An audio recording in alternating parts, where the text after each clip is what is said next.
বিয়ের এক সপ্তাহ পার হতে না হতেই স্বামী স্ত্রীর সঙ্গে খারাপ আচরণ, খারাপ ভাষায় গালমন্দ করতে শুরু করে। তবুও স্ত্রী ধৈর্য ধারণ করে সংসার করতে থাকে। স্বামীর ভাষ্যমতে তিনি তার স্ত্রীকে তালাক দিয়ে দিয়েছেন। এখন সেই স্বামী পুনরায় স্ত্রীর কাছে ফিরে আসতে চায়, করণীয় কি? বিশেষ দ্রষ্টব্য, স্বামী স্ত্রীর গায়ে হাত তুলত, স্বামী তার শ্বশুরের গায়েও হাত তুলত। সেই দম্পতির ঘরে একটি ছোট বাচ্চাও আছে। ইন্না লিল্লাহি ওয়া ইন্না ইলাইহি রাজিউন। দেখুন,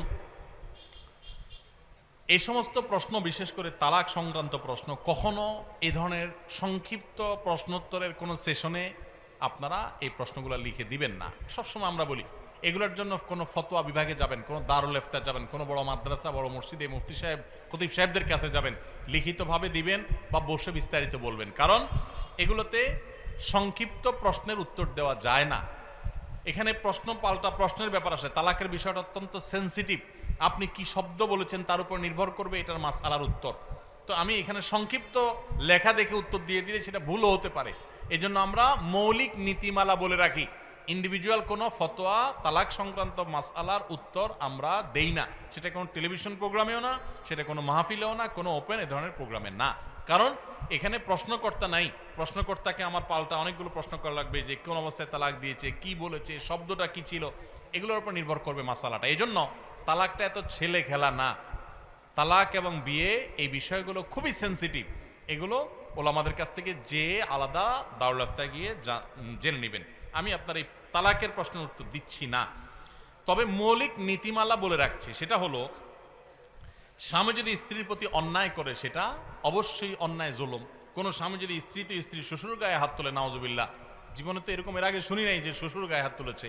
হতে পারে কোনো মানুষ, আল্লাহ তাআলা হেদায়েত দান করুন, এরকম যদি কেউ হয়ে থাকে, সে তো অপরাধ এবং পাপিষ্ঠ ব্যাপারে কোনো সন্দেহ নেই। সে তো নামে মুসলমান, সে তো মুসলমান একেবারেই নাম কাওয়াস্তে, ইসলামের ধারে কাছেও সে নেই। এত বড় অনাচারকারী, এত বড় অভদ্র এবং বেয়াদব এবং এত বড় আপনার অন্যায়কারী, অনাচারকারী মানুষ কখনো আদর্শ মুসলমান হতে পারে না। ভাইরা আমার, স্ত্রীর গায়ে হাত তোলা, এটা প্রিয় নবী সাল্লাল্লাহু আলাইহি সাল্লাম, প্রসিদ্ধ সিনিয়র যত সাহাবী ছিলেন, খোলাফায়ে রাশেদা ছিলেন, কারোর থেকে আমরা জানি না যে কেউ স্ত্রীর গায়ে হাত তুলেছেন। স্ত্রীকে শাসন করা ইসলামে জায়েজ আছে, তার নীতিমালা আছে, তার নির্দিষ্ট উসুল জওয়াবেত আছে, শর্ত শরায়েত আছে। সেগুলোর ভিত্তিতে স্ত্রী, আপনার বয়সে ছোট থাকেন সাধারণত, আল্লাহ তাকে আপনার অধীনে করে দিয়েছেন, তাকে প্রয়োজন আপনি শাসনও করতে পারবেন। কিন্তু এই শাসন করতে গিয়ে নবী সাল্লাল্লাহু আলাইহি সাল্লাম কখন তার স্ত্রীর গায়ে হাত তোলেননি। কোন সাহাবী, প্রসিদ্ধ কোন সাহাবী তুলেছেন এরকম কোনো বর্ণনা পাওয়া যায় না। তাহলে বিয়ের পরপরই এরকম স্ত্রীর প্রতি চড়াও হওয়া, গালমন্দ করা, আবার স্ত্রীর বাপের গায়ে হাত তোলা, নাউজুবিল্লাহ, এটা তো সন্দেহাতীতভাবে কোনো ফাসেকের কাজ, কোনো মুসলমানের কাজ না। আমরা আজকাল অনেক বেশি অসহনশীল হয়ে গেছি ভাই। শুধু স্ত্রী কেন, স্বামীর বেলাও একই কথা প্রযোজ্য। অনেক মহিলা আছে আজকাল, আমাদের কথাগুলো অনেক সময়, আল্লাহ মাফ করুক, একচেটিয়া হয়ে যায়। অর্থাৎ স্ত্রীদের প্রতি জুলুম বেশি হয়, সেজন্য এই কথা, এদিকেই কথা বেশি হয়ে যায়। অনেক সময় উল্টাটাও হয়। অনেক মহিলা দোড়ানির উপরে সারাদিন পুরুষ লোকটা থাকে, থাকে না? থাকে না? বেচারা মুখ বুঝে সহ্য করে, কারো বলতেও পারে না শর্মে। মহিলা তো হুজুরের কাছে একটা প্রশ্ন ধরাই দিল, হুজুর দিল গোষ্ঠী উদ্ধার করে পুরুষের।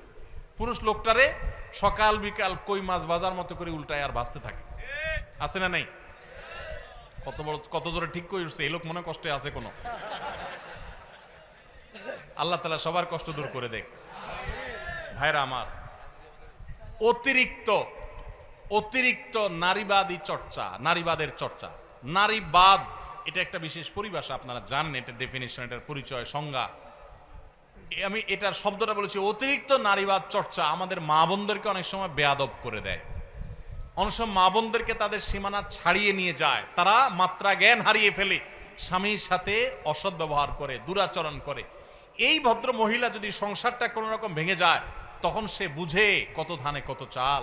তাকে উস্কানি দিয়ে তথাকথিত নারীবাদীরা তাকে অ্যাগ্রেসিভ করে দিয়েছে। একটা সময় যখন সে তার সোনালী সংসারটা ধ্বংস করে ফেলে, তখন সে টের পায় যে সে কি হারিয়ে ফেলেছে। দাম্পত্য জীবনে স্বামী হোক আর স্ত্রী, উভয়কে সহনশীল হতে হয়। সহনশীলতা ছাড়া দাম্পত্য জীবনে সুখ শান্তি কোনোদিনই সম্ভব না।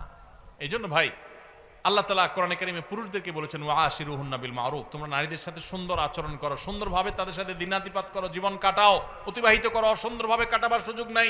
অন্যায় করা, গালিগালাজ করা, মারধর করা, জুলুম করা, এগুলোর কোনো সুযোগ নাই, পুরুষদের জন্য হারাম। কোন পুরুষ যদি তাহাজ্জুদ গুজার হয়, কপালে সিল মেরে ফেলে, আর এদিকে স্ত্রীর সাথে গালিগালাজ করে, সে কখনো আল্লাহর খাতায় ভালো মুসলমান হতে পারবে। নবী সাল্লাল্লাহু আলাইহি ওয়াসাল্লাম বলেছেন খায়রুকুম লি আহলি ওয়া আনা খায়রুকুম লি আহলি, তোমাদের মধ্যে সবচেয়ে ভালো মানুষ সে যে ব্যক্তি তার ওয়াইফের কাছে, তার স্ত্রীর কাছে, তার পরিবারের কাছে ভালো, যার বউ বলে যে না আমার সাহেব লোকটা আসলে ভালো মানুষ, সেই লোকটা আসলেই ভালো। বুঝতে পেরেছেন?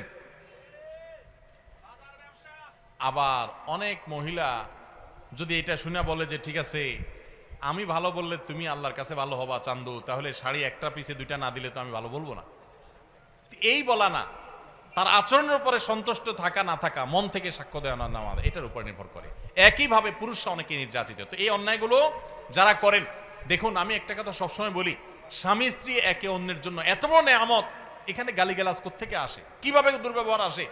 নবী করিম সাল্লাল্লাহু আলাইহি ওয়াসাল্লাম বলেছেন তোমার স্ত্রীর কোনো একটা জিনিস দেখে যদি তোমার মেজাজ গরম হয়, মন খারাপ হয়, তুমি চিন্তা করবে তার বহু ভালো গুণ আছে, ইউনিক সাইড আছে, যেটা অন্য কারণ নাই। পৃথিবীতে এমন একটা মানুষও নেই যাকে আল্লাহ তাআলা কোনো ভালো গুণ দিয়ে তৈরি করেন নাই, কোনো না কোনো ভালো গুণ অবশ্যই তার মধ্যে আছে।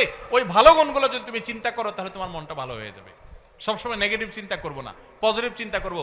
আর কিচ্ছু না হোক, আপনার স্ত্রী আপনার চরিত্র হেফাজত করছেন, আপনাকে গুনাহ থেকে রক্ষা করতে সহযোগিতা করছেন, এই একটা কারণে আপনি তার প্রতি কৃতজ্ঞতা সারা জীবন আদায় করা উচিত।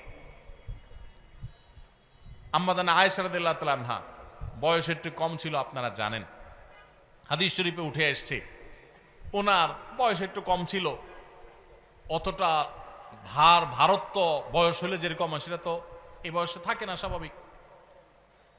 তো উনি মাঝে মধ্যে ওই যে আটার খামিরা করে যে রুটি বানাবার জন্য, এগুলো করে অনেক সময় খোলা রেখে চলে যেতেন। তো গৃহস্থলী যে সমস্ত আছে মুরগি বা ছাগল, এগুলো অনেক সময় সেগুলোতে মুখ দিত, খেত। এটা তো সাংসারিক জীবনে, দাম্পত্য জীবনে বলা যায় যে এক ধরনের ত্রুটি নাকি? কিন্তু নবী আলাইহিস সালামের কারণে কখনো তার সাথে শক্ত ব্যবহার, দুর্ব্যবহার তো দূর কি বাপ, কখনো রূঢ় আচরণ করেছেন এরকম পাওয়া যায় না। আজকাল যারা স্ত্রীর সাথে খারাপ ব্যবহার করেন বা স্ত্রীরা স্বামীর সাথে খারাপ ব্যবহার করেন, শয়তান তাদেরকে একটা মাসআলা সাপ্লাই করে। কি মাসআলা সাপ্লাই করে? শয়তান বলে যে একটু শাসন না করলে শিখবে কোত্থেকে সে, এই জন্য তাকে একটু বাপ মা তুলে গালিগালাজ করে আমি শাসন করি। এটা হলো শয়তানের ধোঁকা। কার ধোঁকা? এগুলা করা যাবে না। আল্লাহ আমাদের সবাইকে উত্তম আচরণকারী হওয়ার তৌফিক দান করুন। মা বোনরা স্বামীদের সাথে দুর্ব্যবহার করবেন না, তারা আপনাদের অভিভাবক, আল্লাহ দায়িত্বশীল করেছেন। আপনার বুঝে না আসলো একটু সবর করেন, সহনশীল হন, শ্রদ্ধা করতে শিখেন, তর্ক করবেন। অনেক মেয়েরা আছে আজকাল কথায় কথায় তর্ক, একটা বললে তিনটার সাথে সাথে রিপ্লাই, আছে না নেই? কথা মাটিতে পড়তে দেরি, জবাব দিতে দেরি নাই। অনেক বোন আছেন আমার, 5 ওয়াক্ত নামাজ পড়েন, মাশাআল্লাহ বোরকাও পড়েন, হাত মোজা পা মোজা মেনটেন করেন, কোরআন তেলাওয়াত করেন, মাশাআল্লাহ কোনো আমলের কমতি নাই, কিন্তু স্বামীটাকে মানুষ মনে করে না, আছে না নাই? এই আল্লাহর বান্দি কখনো আল্লাহর কাছে প্রিয় পাত্রী হতে পারবে? ঠিক একইভাবে কোন স্বামী যত ইবাদত গুজার হোক, আলেম হোক, দিনদার হোক, দাড়িওয়ালা হোক, টুপিওয়ালা হোক, নামাজি হোক, কিন্তু তার স্ত্রীকে সে গালিগালাজ করে, খারাপ ব্যবহার করে, কোশ্চেন কালেও সে আল্লাহর খাতায় ভালো মুসলমান হতে পারে? এজন্য ভাই দাম্পত্য জীবনে পরস্পর প্রতি শ্রদ্ধাশীল হতে হয়, সহনশীল হতে হয়। আজকাল পত্রিকার পাতা খুললে দেখবেন ঠুনকো ইস্যুকে কেন্দ্র করে সংসার ভেঙে যাচ্ছে, খান হয়ে যাচ্ছে, সব বেসবর হয়ে যাচ্ছে, অসহনশীল হয়ে যাচ্ছে। এই যে রমজান মাস গেছে, কি শিখছি আমরা? রমজান আমাদেরকে সহনশীলতা শিখাইছে, সংযম শিখাইছে, আত্মনিয়ন্ত্রণ শিখাইছে, ধৈর্য ধারণ করা শিখাইছে। মনে চাইলেই সবকিছু করা যাবে না, মনে চাইলেই খাওয়া যাবে না, হাত বাড়ানো যাবে না, মুখ দিয়ে একটা কথা বলা যাবে না, হিসাব নিকাশ করতে হবে। আল্লাহ আমাদের সবাইকে সেই তৌফিক দান করুন।